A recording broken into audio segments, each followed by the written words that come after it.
ओम श्री विष्णवे नमः। ओम नमः शिवाय। प्रेम से बोलिए सावित्री देवी की जय हो। प्रिय भक्तजनों, आप सभी को वट सावित्री व्रत की हार्दिक शुभकामनाएं। ज्येष्ठ मास के कृष्ण पक्ष की अमावस्या तिथि को वट सावित्री का व्रत रखा जाता है। इस व्रत में सत्यवान, सावित्री और यमराज की पूजा की जाती है। इस व्रत को रखने वाली सुहागिन महिलाओं का सुहाग अटल होता है और पति पर आया हुआ संकट भी टल जाता है। ऐसी मान्यता है कि सती सावित्री ने इसी व्रत के प्रभाव से अपने मृत पति सत्यवान को धर्मराज जी से जीत लिया था, उन्हें पुनर्जीवन दिलवाया था। इस दिन सुहागन महिलाएं 16 श्रृंगार करके वट वृक्ष की पूजा करती हैं और कथा को सुनती हैं।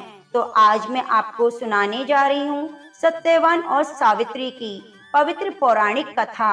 जो भी भक्तजन इस कथा को सच्चे मन से सुनते हैं, भगवान की कृपा से उनके पति की लंबी आयु होती है और पति पर आए हुए सभी संकट दूर हो जाते हैं। तो आप धैर्य पूर्वक इस कथा को प्रसन्नचित मन से पूरा अवश्य सुने और कथा सुनते हुए सावित्री देवी की जय हो जरूर लिखिए और वीडियो को लाइक करना ना भूलें। पौराणिक कथा के अनुसार प्राचीन समय में मद्र देश के अशुपति नामक राजा हुए। उनका कोई पुत्र ना था। तब ब्राह्मण के निर्देश पर पुत्र कामना से सभी कामनाओं को पूर्ण करने वाली सावित्री देवी की आराधना करने लगे। कुछ समय के बाद उनकी आराधना से प्रसन्न होकर देवी सावित्री ने राजा को दर्शन दिए। देवी ने कहा, राजन, तुम मेरे नित्य भक्त हो, इसलिए मैं तुम्हें कन्या प्रदान करूंगी। मेरी कृपा से तुम्हें स्वर्ग सुंदरी कन्या की प्राप्ति होगी। ऐसा कहकर वह आकाश में बिजली की तरह अदृश्य हो गई। उस राजा की मालती नाम की पतिव्रता पत्नी थी। समय आने पर वह गर्भवती हुई और उसने सावित्री के समान रूप वाली एक कन्या को जन्म दिया।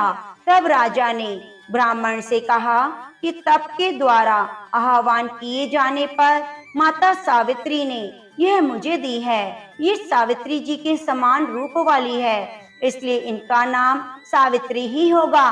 तब उस ब्राह्मण ने कन्या का नाम सावित्री रख दिया। धीरे धीरे समय बीतने लगा। समय बीतने पर जब सावित्री युवती हुई, तब सावित्री को वर खोजने के लिए कहा गया। तब उसने धूम्रसेन के पुत्र सत्यवान को पति के रूप में वरण कर लिया। इधर जब यह बात देवऋषि नारद को पता चली, तब वे राजा अश्वपति के पास आकर बोले कि राजन, आपकी कन्या ने तो वर खोजने में बड़ी भारी भूल कर दी। सत्यवान गुणवान और धर्मात्मा है, किंतु वह अल्प आयु है। 1 वर्ष के बाद उसकी मृत्यु हो जाएगी। देवऋषि नारद की बात सुनकर राजा बहुत उदास हो गए। फिर उन्होंने अपनी पुत्री को बुलवाकर समझाया कि पुत्री, ऐसे अल्प आयु व्यक्ति से विवाह करना बिल्कुल उचित नहीं, इसलिए तुम कोई और वर चुन लो। इस पर सावित्री बोली, तात, आर्य कन्या अपने पति का एक बार वरण करती है, अर्थात एक बार ही अपना वर चुनती है। इसीलिए अब चाहे जो भी हो जाए, मैं सत्यवान को ही वर रूप में स्वीकार करूंगी। देवी सावित्री के इस प्रकार अपने संकल्प पर अडिग रहने के कारण आखिरकार राजा अश्वपति को उनका विवाह करना पड़ा। विवाह का सारा सामान और कन्या को लेकर वृद्ध सचिव सहित राजा उस वन में गए, जहां अपना राज्य और अपनी आंखों की रोशनी खो चुके राजा धूम्रसेन अपनी रानी और राजकुमार सहित एक वृक्ष के नीचे कुटिया बनाकर रहा करते थे। इस वन में विधि विधान पूर्वक सावित्री और सत्यवान का विवाह कर दिया गया। वन में रहते हुए अत्यंत कष्ट पाकर भी सावित्री अपने नेत्रहीन सास ससुर और पति की सेवा में लगी रहती। नारद जी के कहे अनुसार जब पति के मरण काल का समय पास आया, तब पतिव्रता धर्म परायण सावित्री ने अपने ससुर से आज्ञा लेकर त्रिरात्रि व्रत का अनुष्ठान किया। चौथे दिन आने पर जब सत्यवान ने लकड़ी, फूल और फल लाने के लिए जंगल की ओर प्रस्थान किया, तब सावित्री भी सास ससुर से आज्ञा लेकर दुखी मन से अपने पति के साथ उस भयंकर वन में चली गई। नारद जी के वचनों का ध्यान करके मन में अपार कष्ट सहने पर भी उसने इस भय को अपने पति के सामने उजागर नहीं होने दिया। पति का मन बदलने के लिए वह झूठ मूठ के उन पशु और वृक्षों के बारे में पूछताछ करती रही। शूरवीर सत्यवान उस भयंकर वन में विशाल वृक्षों, पशुओं और पक्षियों का दल को दिखला दिखलाकर थकी हुई सावित्री को आश्वासन देते रहे। इस प्रकार कुछ समय बीतने पर सत्यवान ने कहा, सावित्री, मैं फलों को एकत्रित कर चुका हूँ, तुम फूलों को चुन चुकी हो, लेकिन अभी ईंधन के लिए लकड़ी का कोई प्रबंध नहीं हुआ, इसलिए तुम तो इस बट वृक्ष की छाया में बैठकर थोड़ी देर प्रतीक्षा करो, विश्राम कर लो। सावित्री बोली, जैसा आप कहेंगे मैं वैसा करूंगी, लेकिन आप मेरी आंखों से दूर मत जाइएगा, क्योंकि मैं इस घने जंगल में डर रही हूँ। सावित्री के ऐसा कहने पर सत्यवान उसके सामने ही कुछ दूरी पर लकड़ियां काटने लगा। लकड़ियां काटते हुए अचानक सत्यवान के सिर में पीड़ा हुई। पीड़ा से व्याकुल होकर अपनी पत्नी के पास आकर बोला, सावित्री, इस परिश्रम से तो मेरे सर में बहुत अधिक पीड़ा हो रही है। ऐसा लग रहा है जैसे मैं अंधकार में जा रहा हूँ।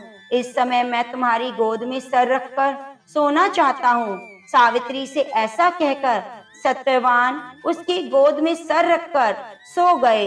जब सत्यवान सो गए, तब राजपुत्री सावित्री ने उस स्थान पर स्वयं धर्मराज जी को आते हुए देखा, जो नील कमल के समान श्याम वर्ण से सुशोभित और पीतांबर धारण किए हुए थे। उनके पीछे मृत्यु सहित काल भी था। धर्मराज जी ने उस स्थान पर पहुंचकर उस समय सत्यवान के शरीर से अंगूठे के नाप वाले पुरुष को पाश में बांधकर अपने अधीन कर लिया और खींचकर बड़ी तेजी से दक्षिण दिशा की ओर प्रस्थान किया। पति को प्राण रहित देखकर सावित्री जाते हुए धर्मराज जी के पीछे पीछे चलने लगी।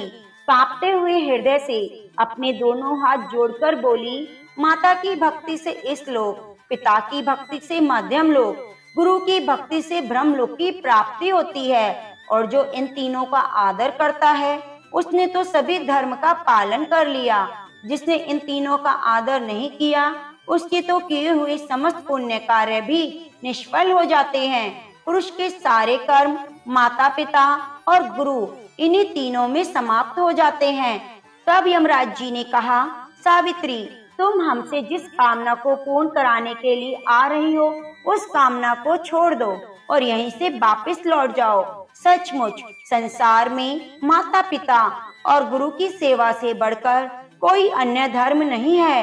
तुम्हारा पति गुरुजनों की पूजा में निष्ठा रखने वाला है, किंतु तुम्हारा इस प्रकार से मेरे पीछे पीछे आना मेरे काम में बाधा डाल रहा है, इसलिए तुम लौट जाओ। लेकिन सावित्री बोली, धर्मराज जी, स्त्रियों का पति देवता होता है, पति ही उसको शरण देने वाला होता है, इसलिए साध्वी स्त्रियों को अपने पति का अनुगमन करना चाहिए। पिता, भाई, पुत्र परिमित संपत्ति देने वाले होते हैं, किंतु पति अपरिमित संपत्ति का दाता होता है। भला ऐसे पति को कौन स्त्री पूजा नहीं करेगी। सर्वोत्तम, आप मेरे पति को जहाँ लेकर जा रहे हैं, मुझे भी वहीं लेकर चलिए, नहीं तो मैं अपने प्राण त्याग दूंगी। तब यमराज जी ने कहा, पतिव्रता, मैं तुम पर बहुत प्रसन्न हूँ, इसलिए सत्यवानों के प्राणों को छोड़कर तुम कोई और वरदान मांग लो, देर मत करो। तब सावित्री बोली, धर्मराज जी, मेरे महात्मा ससुर को राज्य और आंखों की रोशनी प्रदान कीजिए। यमराज ने कहा, भद्रे, तुम्हारी यह सब इच्छाएं पूर्ण होगी। अब तुम बहुत दूर तक चली आई हो, तुम्हारे मेरे पीछे चलने के कारण मेरे काम में विघ्न पड़ेगा और तुम्हें थकावट होगी, इसलिए अब तुम वापस लौट जाओ। तब सावित्री कहने लगी, हे देव श्रेष्ठ, सत्पुरुषों के साथ समागम होने पर भला कैसी मेहनत, कैसा परिश्रम, कैसा दुख, विष अग्नि, सर्प और शस्त्र से लोगों को उतना भय नहीं होता जितना दुष्टों से हुआ करता है। जिस प्रकार सत्पुरुष अपने प्राणों का त्याग करके भी परोपकार करते हैं, इस प्रकार दुर्जन भी अपने प्राणों का परित्याग कर दूसरों को कष्ट देने में तत्पर रहते हैं। यह जगत सत्पुरुषों द्वारा धारण किया जाता है और आप उन सत्पुरुषों के अग्रणी हो। इसलिए हे देव, आपके पीछे चलती हुई मुझे कुछ भी दुख नहीं हो रहा। यमराज जी बोले, हे विशालाक्षी, तुम्हारी इन धर्मयुक्त वचनों से मैं बहुत प्रसन्न हूँ। इसलिए सत्यवान के प्राणों के अलावा दूसरा कोई और वर मांग लो। देर मत करो, यहीं से वापस लौट जाओ। अब की बार सावित्री बोली, मैं 100 सहोदर भाइयों की अभिलाषी हूँ। मेरे पिता पुत्रहीन हैं, इसलिए वे पुत्र लाभ से प्रसन्न हो। यह सुनकर यमराज ने सावित्री से कहा, सावित्री, तुम जैसे आई हो वैसे लौट जाओ और अपने पति की अंतिम क्रिया की व्यवस्था करो। अब यह दूसरे लोक में चला गया है, इसलिए तुम इसके पीछे पीछे नहीं चल सकती, और क्योंकि तुम पतिव्रता हो इसलिए 2 घड़ी तक और मेरे साथ चल सकती हो। हे भद्रे, सत्यवान ने गुरुजनों की सेवा करके महान पुण्य अर्जित किया है, इसलिए मैं इसे स्वयं लेकर जा रहा हूँ। हे सुंदरी, विद्वान पुरुष को माता पिता और गुरु की सेवा में सदैव तत्पर रहना चाहिए। उनका कभी अपमान नहीं करना चाहिए। मनुष्य के जन्म के समय माता और पिता जो कष्ट सहन करते हैं, उसका ऋण सैकड़ों वर्षों में भी नहीं चुकाया जा सकता। इसलिए मनुष्य को अपने माता पिता और गुरु की सर्वदा प्रिय कार्य करने चाहिए, क्योंकि इन तीनों के संतुष्ट होने पर सभी तपस्या संपन्न हो जाती हैं। हे भद्रे, तुम्हारी कही सभी बातें पूर्ण होंगी और तुम्हारे 100 सहोदर होंगे। तुम्हारा कार्य पूरा हो गया, अब तुम लौट जाओ। जो तुम्हारा इस प्रकार से मेरे पीछे आने से मेरे कार्य में बाधा पड़ रही है और तुम्हें भी कष्ट हो रहा है, इसलिए मैं तुमसे बार बार कह रहा हूँ। अब सावित्री कहने लगी, हे देव श्रेष्ठ, धर्म उपार्जन के कार्य में कैसी ग्लानि, कैसा कष्ट। हे देव, ज्ञानी व्यक्ति को सदैव धर्म उपार्जन करना चाहिए, क्योंकि उसका लाभ सभी लाभों से विशेष महत्वपूर्ण है। प्राणी को चाहिए कि कहीं भी जाए, पीछे अकेले धर्म ही जाता है। मित्र भाई बंधु कोई साथ नहीं देता। इस संसार में और स्वर्ग में मनुष्य जितने भी प्रकार की उत्तम वस्तुओं और भोगों को प्राप्त करता है, वे उनके पुण्य कर्मों का फल है। इसकी प्राप्ति के उपाय हैं यज्ञ, तप, दान, इंद्रिय निग्रह, क्षमाशील, ब्रह्मचर्य, सत्य, तीर्थ की यात्रा, सत्संग, सेवा, गुरुजनों की सेवा, ब्राह्मणों की पूजा। इसलिए विद्वान पुरुषों को सदा आचरण करना चाहिए, क्योंकि मृत्यु इसकी प्रतीक्षा नहीं करती कि इसने अपना कार्य पूरा किया या नहीं। प्राणी संसार में मृत्यु से सदैव भयभीत रहते हैं, किंतु पुण्यवान सत्पुरुष सदैव निर्भर होकर जीते हैं। पितरी की ऐसी बातों को सुनकर यमराज जी बोले, हे सावित्री, तुम्हारी इन धर्मयुक्त बातों से मैं बहुत संतुष्ट हूँ। इसलिए अब तुम सत्यवान के प्राणों के अलावा अन्य कोई और वर मांग लो। देर मत करो, वापिस लौट जाओ। सावित्री कहने लगी, हे देव, आप देना चाहते हैं तो मैं सत्यवान के 100 पुत्रों की माँ बनना चाहती हूँ, क्योंकि पुत्रहीन माँ पिता की कभी सदगति नहीं होती। यमराज जी ने देखा सावित्री लगातार उनके पीछे पीछे चली आ रही है, तो उन्होंने एक क्षण भी देरी नहीं की और बिना सोचे समझे कहा, सावित्री, अब तुम शेष कामना को छोड़कर वापस लौट जाओ और तुम्हारी ये इच्छा अवश्य पूर्ण होगी। तब सावित्री ने कहा, धर्म अधर्म के विधान को भली भांति जानने वाले देव, आप ही जगत के स्वामी हैं, क्योंकि आप कर्मों के अनुरूप प्रजा का नियमन करते हैं, इसलिए यम नाम से पुकारे जाते हैं। क्योंकि आप धर्म पूर्वक सारी प्रजा को आनंदित करते हैं, इसलिए लोग आपको धर्मराज कहते हैं। मरने पर लोग अपने सत असत दोनों प्रकार के कर्मों को आगे रखकर आपके पास जाते हैं, इसलिए आप मृत्यु कहलाते हैं। सभी प्राणियों के क्षण काल आदि से समय की आप गणना करते रहते हैं, इसलिए आप तत्वदर्शी हैं।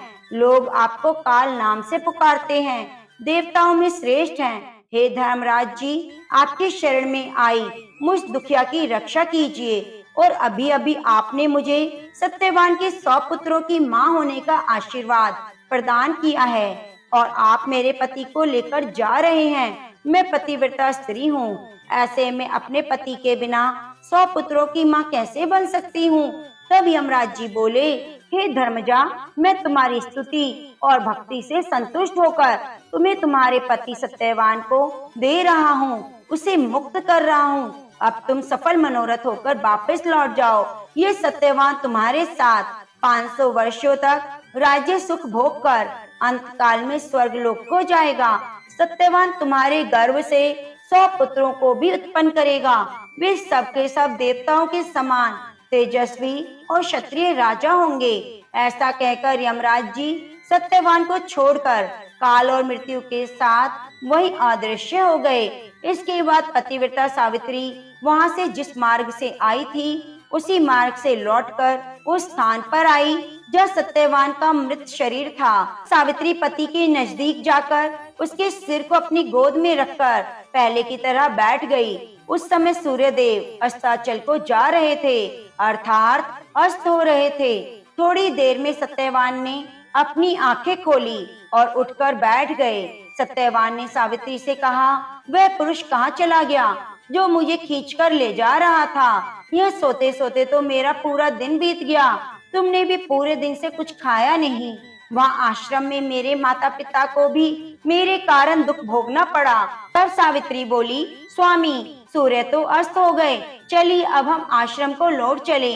मैं वही सारी घटना विस्तार पूर्वक आपको बतलाऊंगी। ऐसा कहकर सावित्री अपने पति के साथ आश्रम में जा पहुंची। इसी समय पत्नी सहित धूम्रसेन राजा के नेत्र ज्योति प्राप्त हो गई।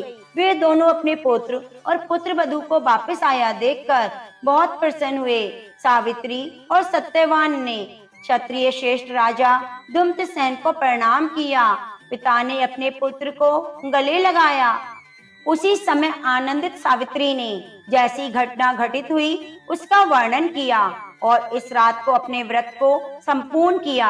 अगले दिन प्रातःकाल राजा की सारी प्रजा सेना सहित ढोल नगाड़े बजाते हुए राजा को पुनः राज्य प्रदान करने के लिए निमंत्रण देने आई और सूचना दी कि राजा नेत्रहीन होने के कारण जिस राजा ने आपके राज्य को छीन लिया वे राजा मंत्रियों द्वारा मार डाला गया है। अब आप ही राजा हैं। यह सुनकर राजा धूम्रसेन सेना के साथ वहां गए और धर्मराज जी की कृपा से उन्हें अपने राज्य को प्राप्त कर लिया।